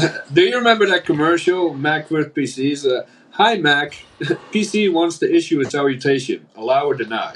Yeah, cancel or allow. Yeah, that was when Vista came out. It was awesome. Yeah, it was great. Yeah. And unfortunately, that's what Mac has become. But But you still have to dig into it to get something to run. It's a little more complicated than a Windows. Yeah. Just clicking because Windows comes up and pops up and says, you're attempting to install this. Do you want to continue? If you hit yes, that's it. Whereas the Mac OS, you actually have to go into your security settings and your general settings, and you have to actually sit there and allow that. You have to click that one and say, allow this to run, and then go back and do it again. Yep. It's a little more complicated. I don't use SIP because, well, most of my systems are unsupported Macs to begin with. So if you run SIP, the operating system won't run. And because it's a hacked operating system. Basically. And I just don't really see the point, because between Gatekeeper and just being careful, you're not going to really have to worry about it. Yeah. Well, the good thing about system integration protection, our system integrity. Yeah, I'll get that right one of these days. The biggest thing about that is that it actually does protect a lot of your core operating system from getting files changed and stuff like that. So it does help out. I think Windows has actually went to that same kind of concept as far as protecting its very important files that it needs to run. So I think it's about the same, but I think Mac just does it a little bit better. I disabled it just because I like to be defiant, and I remember when I could edit anything I wanted with ResEdit on OS9. That's the other reason why I use it, is so I disable it so I can just modify. I don't recommend disabling it unless you have to. One of the questions we got, and I'm sorry I forgot who asked, is it a problem to disable SIP to install Colin Mister's patcher? And my answer is, you be the judge. Look up what SIP does for you, and then see if you want to go without. Mm-hmm. Yeah. So. Yeah, because to run his patchers, you cannot have SIP, period. Right. Yeah, it's because not like basically you can patch it and then enable it again. You have to leave it off. Yeah. Because if you turn it back on, it's going to go, oh, wait, I need to put these files back on. Then your system won't boot. Yeah, it will lock it right out. Yep. But another one, Gatekeeper, I haven't disabled it, but there's the terminal command you can use to automatically allow anything to be opened from anywhere without any of those weird messages. I just right-click and hit open. Yeah, but depending on where you get your software, it might still tell you this is damaged, you have to throw it away. Yeah, I've seen that before. Yeah, I've seen that before. And that's just because of expired certificates. Yeah, but if you set it to allow open from anywhere, which they took out, so you have to get that back with the terminal command, then you can open anything you want. When it comes to malware, we got XProtect. Everybody probably has heard about that one before. Apple keeps a built-in list of virus or malware definitions that it scans for when you open applications and run them. A little less known is MRT, the malware removal tool that's also built into macOS 10 or macOS now. Apple has no documentation on it. They don't tell you what they protect from, but it is in there, and supposedly it's doing good things for you. Yeah, apparently every once in a while those security updates pass some, new rules and stuff to it. But it's they're not too detailed. They obfuscate them. It's not like Malicious Steve was blocked. No, it's XY589 was blocked. So they have to be Apple about it and be weird and not tell us what they're protecting against. Of course, that's Apple. I mean, Michael Manna isn't here to speak on this one, but his favorite, the T2 chip, for everything, for all the reasons we might not like it, it does offer us a lot of security. So that's there as well. It offers security, but it's a compromise on what you can actually do with your computer. I mean, that's the thing between security and ease of use. Okay, it's a balancing act. You either want a high security, so you want that to be up there, but then guess what? Ease of use is going way back up here. It's so. To be honest with you, it depends on what you want. I shouldn't have mentioned the T2 chip because it's not macOS; it's hardware. But still, it's still security though. Well, and it's probably going to be in every new Mac coming out. Yeah. And the thing is, Of course, there is the, I don't know if we touched on that with the data security, file vaults. Encrypted, Yeah. especially if you have a Mac that is running a solid state and is from 2012 or newer, just enable file vaults. You're not going to take a hit on performance. Yeah, exactly. So. Even with these hybrid drives, you don't take a hit on performance. I don't notice any difference on mine. So. Oh, you mean the? Yeah, I can't remember the name what they call it. It's the. Oh, the Fusion. Fusion drive. That's yeah. it. Fusion drive. Yeah. Yeah. Yeah. One thing that sorry if I cut you guys off. Continue No. Before I go. One thing that I always recommend, especially if you're setting a machine up for, let's say, your parents or someone who's not too computer savvy, you can go into, when you get a Mac brand new, the default account is an administrative account. So what you can do is you can go in, create a new user that's not an admin, and this will block them from installing apps and things that, would require a password. Now, it protects them because if you go to, download something that's malicious or an application and it usually prompts you for your password, yeah, it'll prompt them, but, they're not going to know the password. So I do this on both Mac machines and on my relatives' machines who have Windows, as just one more layer of protection. Now, I'm sure there's, bugs and things that would, make something malicious if they don't have admin rights. They could probably still screw up some things, but that's just another layer that I like to do, especially if you have someone who's not too familiar with, a computer. Maybe they just need to use a web browser. They go on social media, they check their email, stuff like that. You don't want them getting a bad pop-up ad or something and, screwing up the machine. So yeah. Yep. I agree with you there. Just make a super user account that they don't know the password to. Yep.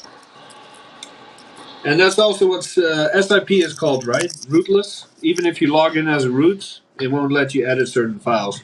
Nice. Yep. So. Yep.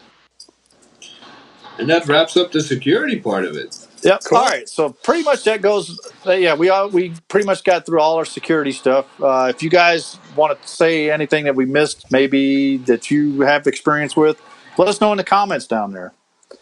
But we're going to move on to our news and rumors. And we actually have some news this week. The first one, and I'll pull up my Safari browser here. Researchers uncover a ring of GitHub accounts promoting 300 plus backdoored apps. Oops. Okay, so if you use GitHub and GitHub's used for a lot of accounts that do these where you have source code and stuff like that. Open source software, stuff like open that. source software. They found accounts promoting 300 backdoor apps. So be careful when you're actually getting on GitHub and what you're actually getting off of there, because you may end up getting something that's been backdoored. And I've noticed this, especially even with utilities that I've trusted, like FileZilla, like as an FTP client. Mm-hmm. Sometimes the downloads, especially, the recent ones, the installer, at least on the Windows side, because I did this at work a while ago, the official installer on SourceForge or GitHub or wherever it was for FileZilla, that installer is not just for FileZilla. They have like a freaking internet toolbar thing built in and all this stuff. And you have to, it's difficult because the first screen is accept or decline. And usually you think, oh, it's just the EULA for the application. Yeah, I'm going to accept it. But if you read the first sentence, it's for, one-click toolbar or whatever. Yeah. So you have to click decline, and then there's another offer. So you just, whenever you're getting stuff, especially if it's, not from the Mac App Store, just, read everything. Make sure you understand what you're doing before you click a button. Even if you think you know what it means, read it. Take 2 seconds. They'll save you. Yeah. And personally, for the software that tries to sneak in those toolbars and try to alter your search engine and all that, I dropped them and never looked back because they sold out. In my opinion, they sold out. And, of course, everybody wants to make money. I get it. But to sneak it in there... And one of the worst offenders of that was Flash. Yeah. Oh, that's and I was glad Steve Jobs, when he came out and said Flash is dead. I mean, basically that was the worst offender, because anytime you went and downloaded Flash, you'd always get these little things. If you didn't check it close enough, it would download toolbars and put it in, and those are almost you couldn't remove them. It was like and on they were Windows, there. on the Windows version of Flash, it was the McAfee antivirus that would give you Oh. if you tried to get Flash or Acrobat Reader. It was like included, and you couldn't do it without it. You had to uncheck this and do that, and it was such a pain. Yeah. Well, Now, they sneak them. on those They GitHub sneak them in. accounts, I put the link in the chat as well. All the offending accounts have been closed, so it's Okay, not cool. currently a risk anymore. But if you went and actively searched out any of those apps or libraries, run an antivirus scan, check your network, just to be safe. Yep. Yep. All right. The next one is Google's Project Zero team releases details on high severity Mac OS bug. This one actually, I think, has been fixed. Have they? No, actually, no, it hasn't actually. Yeah, this is one that Google told Apple about it. Yeah, it hasn't been fixed yet, as far as I know. I haven't seen anything saying that Apple fixed it because that would involve it coming out with an update, which nobody has come out with yet, or I haven't seen it yet. But the Google team basically waited the 90 days, like they're required, like they agree with them. But Google, on that 90th day, boom, they put out the paper and said, "Here's what's wrong." And this is actually a pretty severe bug, but it's one of these rare ones that if you're careful and do all the security measures that we've mentioned before, you're probably not ever going to see. Yeah. Yeah, and it's funny because, I don't know, 2 episodes ago when Apple shut down Google with the certificates in the App Store, and I said, you don't want to mess with Google because they find over half of your security bugs in updates. And sure enough, they could have extended this by another 14 days, which they sometimes do. But And on they day didn't. 90, on the second, they published it and gave a big fat finger to Apple. And I'm pretty It's sure it's definitely related. blowback. Yeah. Oh yeah. Yeah. This is we got the 200, the 200-pound gorillas fighting each other right now, Google and Apple. And sorry, but you throw Facebook in there too, you're going to have a 3-ring circus there, so it's to be honest, I haven't read up about the bug. I only remember the name. It's called Buggy Cow, and I thought that was hilarious. It's called what? Buggy Cow. Buggy Cow. Yeah. Okay. Move. I put the link in the chat so you can read up on it if you want. Yeah. But just like the GitHub one, I don't think it's a big risk at the moment. Yeah. All right. And the last news item we have, and this one's actually a pretty good one, actually. And this I think it kind of goes with why Apple is switching to ARM, because all Intel chips are open to a new spoiler non-Spectre attack. And don't expect a quick fix. This is probably one of the reasons Apple may be deciding to switch from Intel, because Intel lately has been having issue upon issue upon issue. Even AMD has had the same Spectre attack. I mean, but because they use the same kind of architecture, 8086 or 86X architecture. Yeah. It's like I said last week. It's because ARM's a lot newer, and it's a more modern feature set and stuff. x86 is it's got such old stuff in it that of course there's a lot of exploits. Well, x86 is over 35 years old or old, almost 40. Yeah, it's getting close to at least. It's probably 40 now. So, and this is not like Spectre and Meltdown about a year ago, where Apple or Intel pushes out some new microcode and Apple does some mitigation on the software end, and we're good to go without too much of a performance hit. This one, if you want to patch this with microcode on the hardware level, it would be a significant performance impact. Yes. And basically, Intel said it's up to the developers to make sure that this cannot be exploited. We're not going to do much about it. So there's not going to be a fix for this. At least maybe some partial mitigations. The exploits will use JavaScript. So if you use something like NoScript in your browser to block JavaScript or websites you don't trust, you do a lot of the mitigating yourself. Yeah. But this is a bug that's going to be around for forever probably, and there's only going to be more because when Spectre and Meltdown were discovered, a lot more of these, because this is a similar type exploit, and there's only going to be more. Like 10 years from now, we're going to have a list of 60 pages with exploits for Intel chips that are not going to be able to be fixed. So, and they're never going to get fixed. I mean, they checked ARM and AMD chips, and they checked one architecture of each, not all the chips, and they found that it's not vulnerable. So Power PC is still good though. Yeah, I think because the reason for Intel being the one that's affected by this is the article says the root cause for the spoiler is a weakness in the address speculation of Intel's proprietary implementation of the memory subsystem. So they're using something a bit different than other processor types would. Yep. Yeah. But yes, PowerPC all the way. Oh, yeah. And I know this one isn't on the list, but this one popped up right before the show. I'll put a link in the chat. If you use, it won't let me. YouTube won't let me paste certain links. What? It should. I'll do it.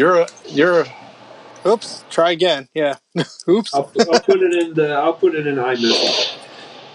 If you use Google Chrome, Mac, Windows, or Linux, Google says update immediately because there's something very, very wrong with our browser. So if you use Google Chrome, I don't know why you would do that if you give a hoot about privacy or security. But if you do, update it right away. Here, I'm going to make a tiny URL. Why is it not? Yeah, why is that not letting us? Google doesn't like a Google URL there. That must be what it is. Probably. Yeah. Here, I'll make it real quick. So, well, it's actually not a Google link. It's a Mac Observer link. I know, but it's an anti-Google. That was the joke I was trying to It's bad news for Google. You can't post it on YouTube. Yeah. All right, so Greg's going to make a tiny URL. Hopefully that'll go through, but who knows how YouTube's filtering system. So, they've got that one blocked then, huh? Yeah. So while we wait for that, I want to move on to the highlights of the week. Well, but before you do that, I just want to make a joke here because I just went to the Chrome website and their tagline is the most secure browser on the web. Yeah, right. Continue, sir. Yeah.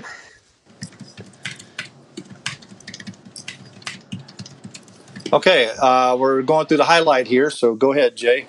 Yes, the highlights to stay in the security realm is actually the website of the maker of the firewall we mentioned earlier called Lulu.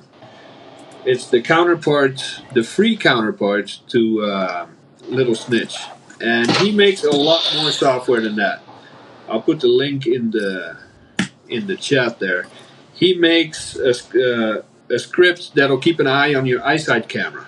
If an application or malware or script attempts to access your microphone or camera, it'll alert you. Okay, guys, I got it by doing it through 2 different shorteners. All right, thanks. So it can't identify it now. I'm not seeing any chat. Is anybody? Yeah, it's there. Chat is going. He has an application that'll check for active ransomware. If there's random encryptions going on your system, it'll pop up and say, hey, this application is trying to encrypt some data. Do you trust it, or could this be ransomware? He has BlockBlock, which is another intrusion detection software.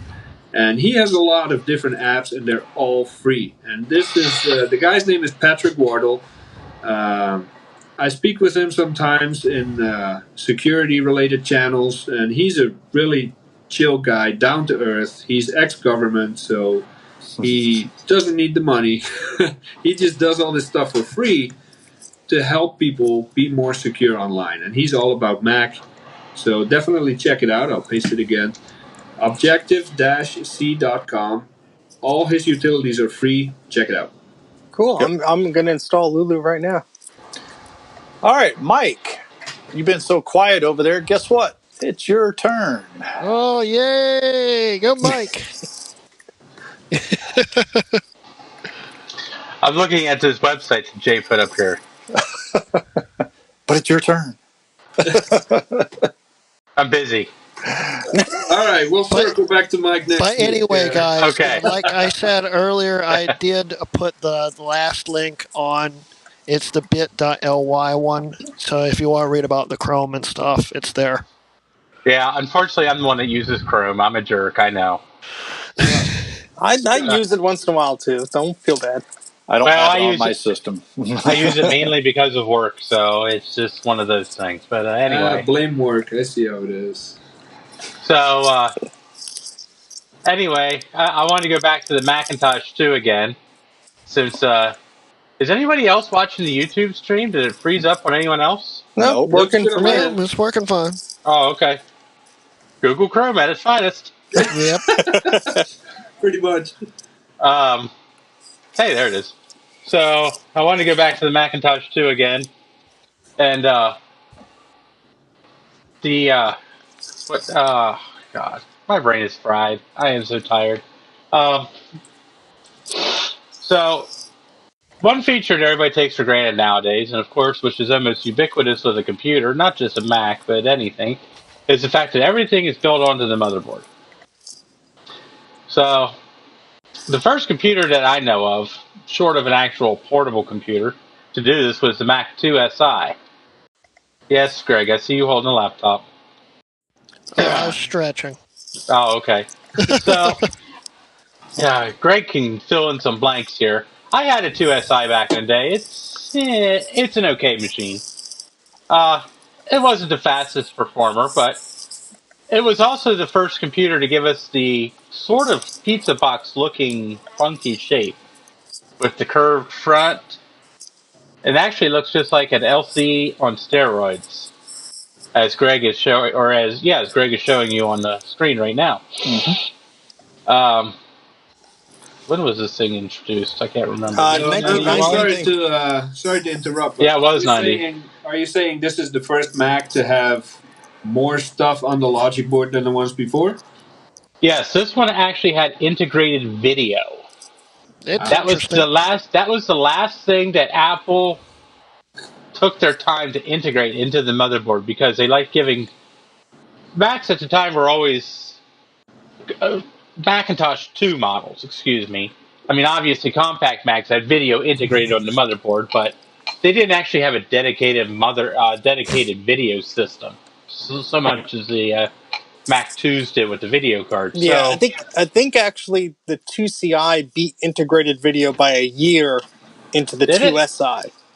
Okay. Because that was 89, but the 2SI was more affordable and was smaller, and I think the reason why is it didn't have as many like NUBUS slots and such, and only had one, but it was the first cost-effective Mac. Yeah. Well, it has, the one PDS slot, but yeah, as a PDS slot. So I think you're right, but it was like the cost effectiveness of this machine with integrated video was the big feature. Yeah. So not very collectible today, not very useful. However, I don't know if Jay has it, if he can throw it in the chat or not. There was actually a guy who took a Macintosh 2 Si, and he actually used it for a couple of days. I don't know if he did a whole week or not. Oh, I remember that article, yeah. He did it last year. And he had a portrait display with it too, I think. I do believe so. I'm trying to find where I put the link to Jay here. I got it. Putting it in the chat now. Okay. You already posted. Wow. If anybody's interested, I would definitely suggest reading that article. It's actually really cool. But the 2SI was a very cheap machine in the Mac 2 line, seeing as how it was very limited in what it could do. It also did not use true 32-bit ROM chips, so using anything over 10 megs of memory is a nightmare without Mode 32 installed. However, it's a very compact, very sleek design. As you see, that's kind of what bore the LC series, or the LC series bore the 2SI. I can't remember which one came out first. I think they came out around the same time. Yeah, I Yeah, think they actually did. Yeah. They came out at the exact same time. So it's like a pizza box on steroids. Well, So It looks like a pizza box on steroids. it's it interesting is. that you said you said something like it was affordable or something, because you Well, could. at $2,000, it was a lot cheaper than a Macintosh 2 CI. Well, that's But what I was see, going to say. The 2CI went for $6,700, and the 2SI, which only came out a year after, was like $3,800. So 3,800, yeah. it was a pretty sizable discount there, and you didn't miss too much if you weren't a power user. but I'm looking Well, at that. It almost looks like the Performer I got too there, Mike. yeah, it's Yeah, the similar. form Performers and factor. the LCs. Yeah. But the other interesting thing of note is, out of all the Macintosh 2 computers, this computer used this case and nothing else ever Yep. used that case. Huh. Huh. Every other Macintosh 2 computer had at least 2 models that were based on the same case design. And actually, some, such as the 2VI and the 2VX, went all the way up to the G3. This is the only unique computer that Apple made up until the Power Mac 4400. Huh. Yeah, that Fun case fact. is unique, and I think that's why some people like to collect it. I have one in my collection, and when I saw it, I'm like, that looks weird. I want that, Of They're course neat. you do. I remember being a kid walking through. I can't remember where I was. I was with my dad, and we were at the Federal Building up here in Harrisburg. At the on the 13th floor of the Federal Building here in Harrisburg, the National Weather Service used to have a meteorology station. It's not there anymore since State College now, but and they used to have Macs all over the place for doing like weather workup, stuff like that. And one of them was a 2SI, and it's like, oh, that is such a neat looking computer, and it had the portrait display, and it was really cool looking. And it's like, I always wanted one of these. Well, I got one, and I was very underwhelmed. Uh, it's not a bad machine. It's just, Steve can tell. I'm sure Steve has used his, and he can tell you it's not the best performing machine. The 2CI is much better, even though yeah, it's only 5 megahertz faster, but it's got a much better bus. The whole yeah, 5 megahertz? yeah. Mine's actually not working at the moment, but it is an interesting machine. When it did work, it was not too bad. Well, they suffer from all the same Macintosh 2 problems that are plagued by cheap, crappy capacitors, and unfortunately, that was one of those machines that probably cost Apple $500 to build, and they sold it for $3,800. That's So, what they do. Yep, that's what they do. Yeah. So And now you can get them for about $20. if they're not working, yeah. If they're working, people are asking upwards of $150 for them, and they're not really worth it. So Yeah, that's the eBay effect again. unless they're chock full of memory. I mean, I just spent $110 with Jay buying 2 machines I shouldn't have bought, but I mean, Yeah. But you saved them. Yeah, you saved them. Oh, is that what it is? Yeah. Yes, you rescued them. Okay. Well, one of them is a fully operational SE30 with some issues, but I can't remember. What was the other one I wanted, Jay? That was What? your Quadra, Oh, yeah, the 700. Yes, my holy your grail. baby. My holy grail. All right. So we're going to go ahead and move on a little bit here, if that's all you have there, Mike. Yeah, it's not much to talk about. It was just one I kind of dreamt up out of thin air because I needed something to talk about. And it was All what right. I try to go with machines that I personally owned that I can tell people about, because Yeah. I know how the machine is. So Yeah. All right. So not last tonight, but second to last, we're going to talk. Throw this over to Steve and his Steve scans. Yeah, I had to think of a better name for that, but Yeah. So, if you saw 2 episodes ago, I released an Applegram newsletter, and these are newsletters that are in these this big binder here that I have. And so this is full of a bunch of goodies. And essentially, these are newsletters that were for, Apple customers or retailers and repair shop owners and things like that. And it was meant to promote some new things that were going on and this and that. So I think they're really interesting, and I have not seen any of them archived online. So since I have a handful of them here, I thought, well, it's a good opportunity for me to archive them, and they're posted publicly on my Patreon page, so you don't need to, support me to get a link to it. And they're also on Although you should archive.org. support him. Yeah, you should. Any support is greatly appreciated. I just pasted the link in the YouTube channel there, so you could take a look at this particular issue. This is from March of 1991. And it's quite interesting. They're talking about their new printers that are, I guess, lower cost printers. And there's a little article about the Apple IIe card, which they're saying is new. So that's pretty interesting. And the retail price for that is $200, which is funny because if you look on eBay, some of them are going for that much just for the card without the interconnect cable, which you need. But what I really liked about this newsletter is if you look through it, and you look through the pages, there's a lot of awesome line art for these old Macs. So there's, the 2SI is actually in here, the 2FX, the SE30. There's some really crisp artwork of these machines. And so the document on archive.org, there are two versions. There's a compressed one, which is, compressed, so the images aren't too sharp. But there's about a 600 megabyte version that's a 600 DPI scan. And that is really pretty razor sharp. And that's yours, right? I'm sorry? That's yours. Yes. Yeah. So you could take a look at that and zoom into your heart's content because there's a lot of goodies in there. And there's a page of Apple printers and Apple computers, and it's basically like a comparison of what was out at the time. So it's sort of like looking back into their catalog to seeing, what computers they had at the moment. So, so this was just a little neat newsletter I found. There's even an AUX article in there, I think version 2 something.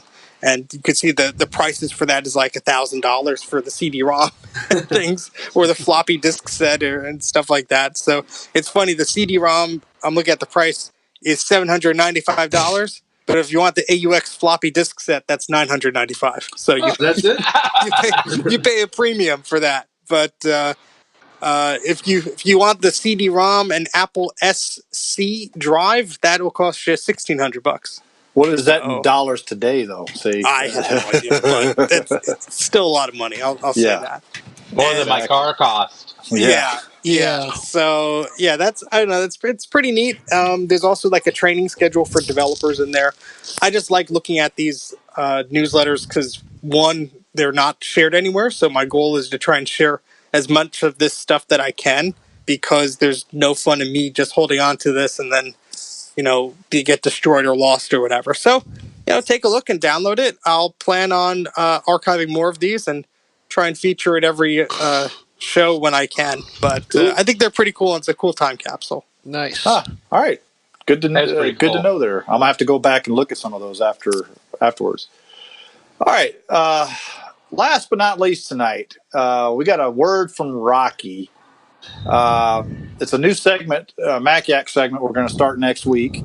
Remember at the beginning of the stream tonight, I said, don't hold me accountable for what is going to get played here, because Rocky's not here. He did make a video for us to play.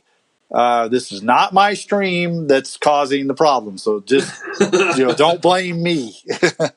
Oh boy. And Jay can actually attest to this. He will verify it. He will verify it. So without further ado, we're going to go ahead and play it's about 46 seconds. So we'll go ahead and play that for you guys. So here. Hello, Yackers. It's Rocky. Sorry I couldn't make it tonight, but I want to make sure and introduce to you all the new segment we're going to be starting next week. It is the Gaming on Mac segment.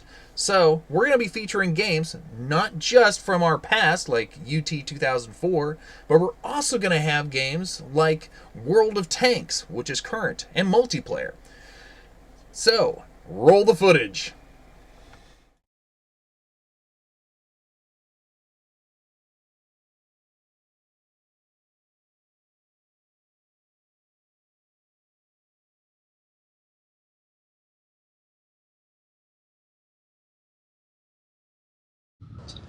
All right, and we're back.